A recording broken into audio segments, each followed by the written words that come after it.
I know rock bottom can mean different things to different people. For me, rock bottom was I didn't recognize the person that I saw. Yeah, how much my relationship actually has taught me. You need to know yourself. You need to love yourself. And your cup should be full before. To me, spiritual gifts are innate soul abilities. I would like to really emphasize that everyone has them. They just show up differently. It's in trusting myself, in knowing the calm within is the passion. This is actually such a tender topic and spot. So let's get a little bit more deeper into this. Basically, if any of your friends will want to cry. That's what she's saying. Ex-friends, no joking. And through this process, I really had to learn to honor the grief of outgrowing relationships. Awakening doesn't make you better than others. And this is very humbling for me because I remember when I first started, I was like, I know everything. I've got all these gifts. If I was to give you some practical advice, I'd say you'd to get comfy with boundaries. Your authenticity acts like a magnet for those who resonate with your depth. There was no light for me. It was just like a dark cloud. That's the best way I can explain it. Never shift. And just being in my own darkness, I just didn't feel like there was any light. So that was rock bottom for me. So we are here for episode 2. Yes, we are. How are you doing today? I'm good. Yeah, it's been quite a journey, hasn't it? It has, definitely. To get here. Come a long way, I feel like. Yeah, thank Since you. first episode, right? Yeah, no, thank you. Excited for today? I am actually, yeah. I like the topic that we're going to be discussing.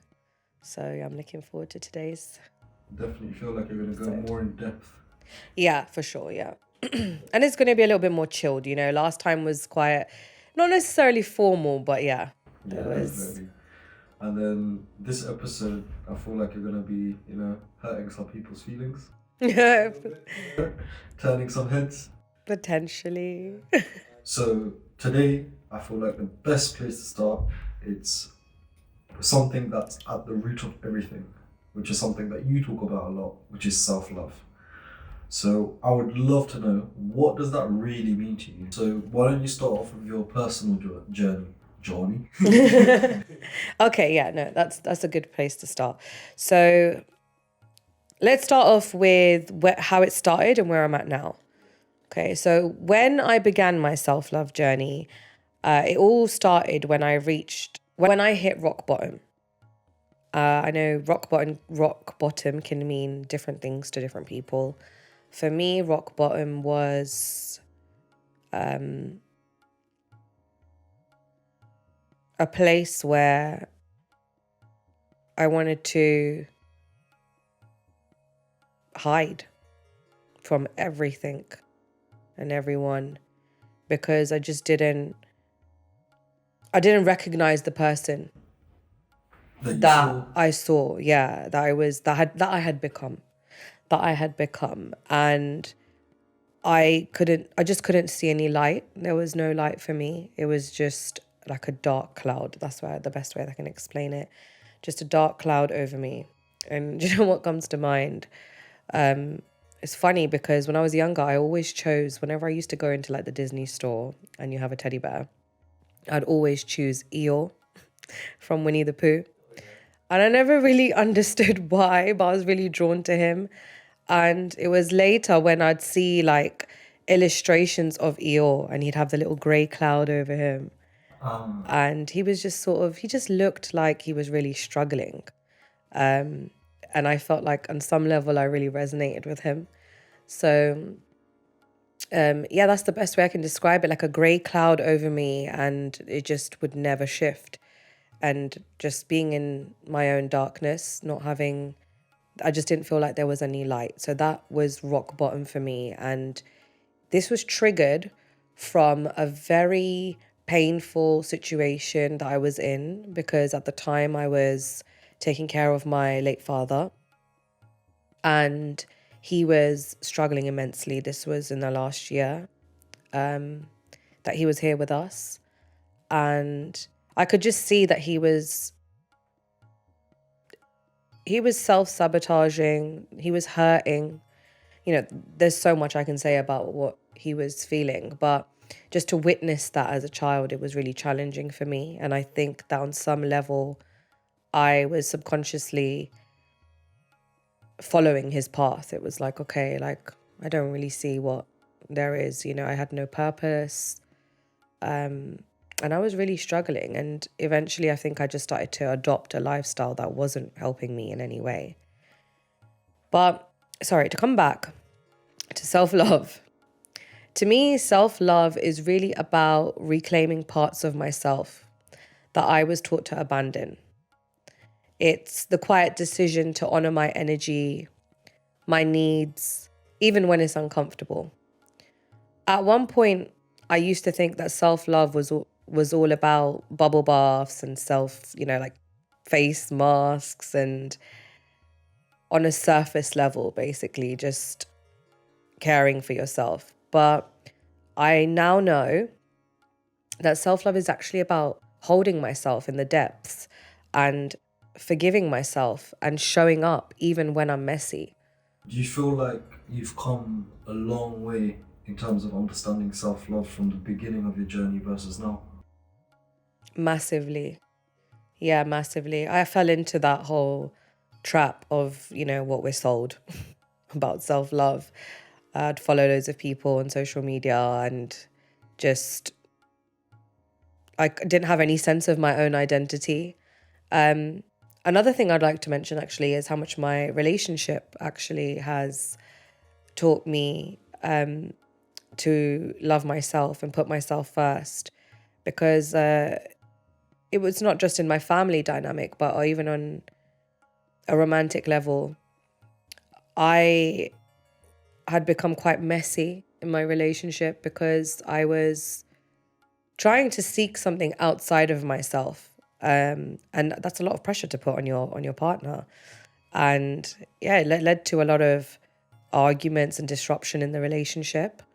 But as soon as I started to devote my time to understanding who I am and what my needs are, and I started to meet my needs myself, things started to really shift in my relationship. And I was so much happier and peaceful. So yeah, I would say I've come a really long way from the beginning. But I just wanted to touch on the relationship aspect of things because I don't think that it's spoken about enough. And how important it is. Like I always say to my clients that you need to know yourself, you need to love yourself. You don't know what you're asking for until you know yourself. So when you get into a relationship, you can't expect your partner to just know every little thing about you. It's something that you should have explored, and your cup should be full before you get into a relationship, so you don't burden that relationship with that pressure of you have to teach me how to love me. So yeah, I've really grown a lot and evolved. I definitely agree with you in terms of relationships and being ready and not expecting the other person to do everything for you. Yeah. Helping each other. So let's talk about spiritual gifts. This is something even I'm new to, so I'd love to hear about this. Of course. What are they really, and how can someone begin to tap into and strengthen theirs? And what is spiritual hygiene? So that's also a new term to me, so I'd love to hear what your perspectives are. Okay, sure, of course. So let's talk a little bit about, spiritual gifts. To me, spiritual gifts are innate soul abilities, such as intuition, channeling, energy healing, and there's the clairs. So the clairs are the intuitive senses that go beyond the physical. I would like to really emphasize that everyone has them. They just show up differently. So let's go back again into the intuitive gifts, like clairvoyance. Let's break down the main clairs. I'd like you to think of them as your psychic senses. So let's begin with clairvoyance. Clairvoyance is your ability to see clearly. Okay, so you might get like visions, have mental movies that are playing out in your mind. You might see symbols or flashes of images in your mind. Have you ever had a daydream? and then later on, something that came up in it shows up in your life. That's it. That's clairvoyance. There's also clairaudience. So clairaudience refers to clear hearing words. For me, it's usually in songs. I resonate a lot with lyrics, and I get a lot of downloads or messages. You can also hear messages in your head. You might find yourself having like a sudden thought that doesn't quite feel like yours. Again, something that I resonate with. There's also clairsentience. Clairsentience is clear feeling. So you just sense energy. You might walk into a room and feel tension. Let me know if you guys have ever felt that in the comments down below. Or if you get chills when something's true. I know I get a lot of goosebumps. I'm always like, it's a confirmation for me. And everyone's like, you're crazy. But no, it's my clairsentience. So it's kind of like a radar. It's like a vibe radar for you. There's also claircognizance. This is to do with, it's clear knowing. So you might have like a random fact that could pop up in your head out of nowhere. And you have no idea how you know, but you just have this inner knowing, this certainty. Some people even taste or smell things intuitively. I believe that's called clairgustance. There's a lot of them, guys, so forgive me if I do get some of them mixed up. There's also, I think, clairalience. Most of us have a blend of a few of them. If you start noticing that you're seeing things or you're hearing things or feeling things, or you just happen to start having inner knowing, where you start knowing things and you're like, where is this coming from? That's your clue that the inner clairvoyant is rising up within you. So go play detective with your own intuition. I'd also like to share a little bit about my journey and my spiritual gifts. So a lot of my spiritual gifts started activating for me when I was spending a lot of time in solitude. I think they started to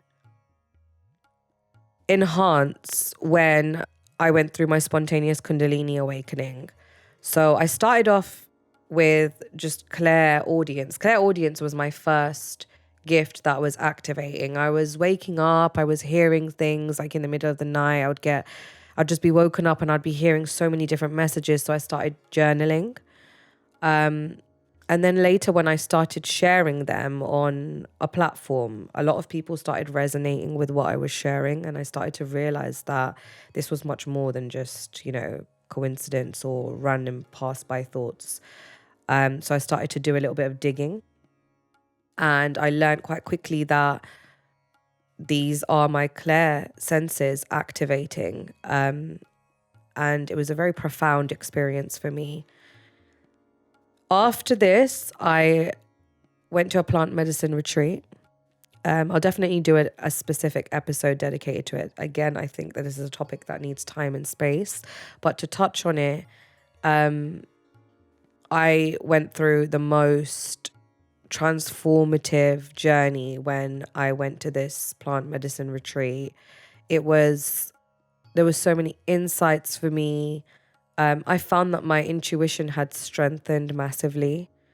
It was just things were coming to me a lot more easily, and I started to get much more visions. I could smell things and I wouldn't know why. I started hearing conversations between people, and then later when I'd speak to them, I'd be like, oh my God, like this, I wasn't going crazy. So yeah, it's been quite a journey when it comes to my intuition and my spiritual gifts. If I was to give you guys some tips on activating your gifts, I would say begin with really tuning in and listening to your intuition. I started doing this by spending time alone. I felt drawn to. It wasn't something I was just like, let me go buy oracle cards, but I was very much drawn to oracle cards. And actually, it's interesting because this is where my tarot journey began. And that's what kind of led me to investing in the oracle cards, because I had a friend visit and he was just sharing that he had a tarot reading done. And at that time, I had absolutely no idea what tarot was. How long ago was this? This was about, I would say about 5 to 6 years ago. Yeah, 5 to 6 years ago. And I was like, I don't know why, but I feel so drawn. It's like, it was like a remembrance for me. When he said I had a reading done, it was very accurate. I was like, I don't know why I'm feeling so drawn to these cards. So I ended up investing in some angels and ancestors oracle cards. Got there in the end. And I just started spending time really connecting with them every morning, and I would receive guidance. I chose not to go by the book. So there's always a guidebook that comes with oracle cards. I chose not to go with the guidebook and just really rely on my intuition. I'd also, beforehand, I'd meditate.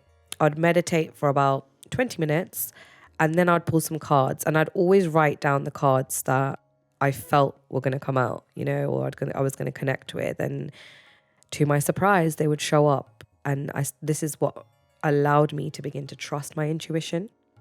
I also started journaling. I would write channeled messages, so directly from source, and I would just channel them. And when I felt called, this is where I really had to start trusting my intuition, because I would start sharing guidance as empowerment messages in group chats and with my friends and family. And a lot of people started to resonate with what I was saying. And some people said, well, like they were blown away, and I was blown away, because they were like, wow, this really resonates. Like, how did you know? So then from that point onwards, I started to honor my intuition and trust it. So yeah, you can journal, guys. You can meditate. Like me, you can spend time alone to help strengthen your intuition. Listen to your intuition. I know sometimes we get these little feelings every now and again and we ignore them. But yeah, you can also work with mentors, and you can do daily sadhana. So some of you guys may be wondering. I can see my co-host looking. I'm like, what is daily sadhana? Okay, so daily sadhana is a disciplined spiritual practice that involves meditation, prayer, chanting, or mindful rituals performed consistently to cultivate inner peace, self-awareness, and connection with the divine or higher self. For me, spiritual gifts are really just ways our souls communicate with the world. Some might say it's deep empathy. For others, it may be sensing energy or getting intuitive hits. Mine began unlocking when I slowed down, spent time in solitude, and allowed energy to move through me without judgment. It's like tuning into a frequency, your unique channel. Okay, so before we move on, guys, let's talk spiritual protection. Looking back, I remember I used to cling to smudging and cleansing my energy with like Palo Santo, Florida water, and crystals and energetic shields. I would obsessively armor myself against some invisible threat, all rooted in this deep unconscious fear of being drained or harmed. But when I finally took time to pause and ask, why am I so afraid? That illusion began to crack. Those external tools were just band-aids for a wound named fear. The fear of losing control of the world, taking pieces of me. Letting that go changed everything.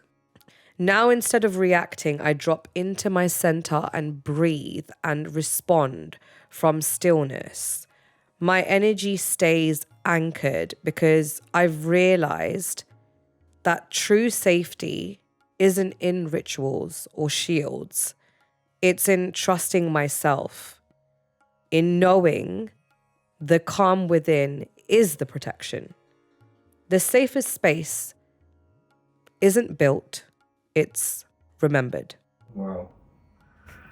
Yeah, that was genuinely very, very interesting, and it was a lot of information. A lot of the things you're talking about, being able to control these clairvoyant senses and things like that, that's very interesting because I feel like a lot of people probably go through their daily life experiencing these things but don't take into account that you can actually improve on those skills. Yeah, exactly that. You know? Exactly that. The next question is definitely something everyone has gone through or will struggle with at some point in their life. How do you navigate friendships or relationships once you've had a spiritual awakening? I had to begin with acknowledging the grief of outgrowing people. This is actually such a tender topic and spot. So let's get a little bit more deeper into this. Basically, if any of your friends are watching, don't cry. That's what she's saying. Ex-friends, no joking. Okay, so for me, my spiritual awakening brought a lot of soul deep growing pains. It's like I started to suddenly speak a different language to my old friends, and they didn't quite understand anything that I was saying. And it's not because I was above them or below them. Think of it like a radio station. You're just tuned into different frequencies now. And through this process, I really had to learn to honor the grief of outgrowing relationships. It's okay to miss who you once were together, even as your paths begin to shift. Not everyone will resonate with your new vibration. And that's not a failure. It's just a sign that you're expanding. It's kind of like just when you take that next step in life, you're kind of outgrowing them, and that doesn't mean you're better than them. It just means you've gone to a different stage in your life compared to them. Yes. Is that what you mean?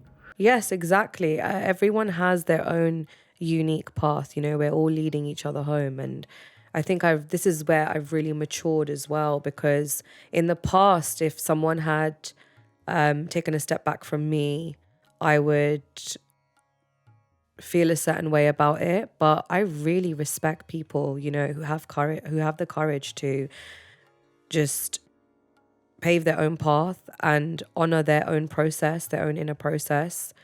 And that includes myself. I'm proud of myself because I grew up with a lot of codependency on friends. And, as soon as my self-love journey sparked, I had to cut out a lot of people. Not just people, but a lot of people, places and things. Definitely, because as you said, as you're growing, you need to keep moving forward. It's very interesting the things you spoke about, but how do you navigate outgrowing people and, like you said, being not above or below them, but just having outgrown that person? How did I navigate this? By leading with grace. Love people where they are, but don't shrink your light to fit into old containers. Trust that connections aligned with your soul's frequency will find you and stay. It's messy, but it's how we grow. Here's the thing. Awakening doesn't make you better than others. It just makes you more you. I remember when I started craving conversations that felt like soul food instead of small talk or gossip. Gossip started to suddenly feel very toxic to me, and it was very draining. And this is not to say that I've never gossiped. Of course I have. But as you start to heal and evolve, these things no longer serve you. You become more aware of this. So, yeah, gossip started to feel quite toxic for me and draining, like it was dimming my light. It's not about judging others, it's about honoring your own needs. Compassion is key. Meet people where they are. They're on their own timeline, just like you once were. And this is very humbling for me because I remember when I first started, I was like, I know everything. I've got all these gifts. And yeah, the universe humbled me very quickly. I was aligned to lots of different people who are on this journey for a lot longer than me. And I learned through this process, just like me, they were once on a completely different timeline. And we have to all start somewhere. Think of it like seasons. You might be in spring bursting with new growth while someone else is still in winter's rest. Neither is wrong. If I was to give you some practical advice, I'd say you have to get comfy with boundaries. If a friend's drama or negativity drains you, it's okay to say, I can't hold space for this right now. You're not being cold. You're protecting your energy so you can show up fully where it matters. And silence. I love this because you should allow silence to be your friend. You don't owe every group chat a response. I know that, there's in this day and age, we're part of so much. Life is so busy. And under that pressure, we can feel like we have to constantly show up and respond to everyone. Also, allow silence to be your friend. You don't owe every group chat a response or every get together your presence. It's okay to drift, to say no without apology. I mean, it took me a really long time to get here, guys, but I started practicing it in everyday life. Every situation where I wanted to say no and I'd say yes, I made a vow to myself and I started to show up for myself. The people meant for you will respect that. They'll want you to honor your truth. As for calling in aligned connections, your authenticity acts like a magnet for those who resonate with your depth. Yes, it is lonely sometimes, but the love that comes next, it will feel like coming home. Keep your heart open. Your people are out there tuning in. You know what? Overall, this has been one of the hardest parts of my journey. I've had to grieve relationships that couldn't meet me in my new awareness. I was literally speaking a different language. I learned how to hold love without attachment. Some people fall away and some rise with you. I found peace in the space between, and it's there that the real connections land. So definitely, I feel like a lot of people can agree with what you're saying with when they've gone through, a transformative period in their life where they've had to outgrow friends, maybe family. And I feel like this has given a lot of insight into how to navigate that. And I'm sure you've learned a lot of powerful lessons along this path. Could you tell us about some of those? Of course. Thank you also for seeing me. I really appreciate that reflection. One big lesson I remember is when I used to believe safety was found in control. It isn't. It's found in surrender. The more I tried to micromanage my path, the more disconnected I felt. But when I softened and let myself be held by something greater, everything aligned. Another lesson for me was that healing isn't linear. We've all been there. We want to cut corners, we want to convince ourselves that, oh, we've done enough now, we're healed, I'm back to my wholeness. Or it's, where we think I've fixed myself enough. And it's not about fixing. It's about remembering who we already are. Thank you for holding space today. I appreciate you. These conversations remind me why I walk this path. And with that, guys, we are now at the end of today's episode. Thank you so much for journeying with me today. If anything we explored stirred something in you, let it breathe, let it move. These moments of reflection are sacred. And remember, you're not alone on this path. We're all just walking each other home, one truth at a time. Until next time, honor your process, trust your path, and keep aligning with solitude. If this video resonated with you, don't forget to like, comment, and subscribe to my channel. If you've got any questions or insights, pop them in the comments below. I'll be reading and replying to as many of you as I can. And make sure to hit that bell icon so you don't miss out on any of the upcoming episodes. See you in the next one. It's not just for show, guys. I love my tea. She does drink tea. I do drink it. Yeah, she doesn't just keep it there for sure. Sometimes I'm so passionate about what I'm talking about, I just forget. But let's go. I don't want to turn into a meme where I take a fat sip and then it's boiling hot and I'm like, yeah, we need to restart.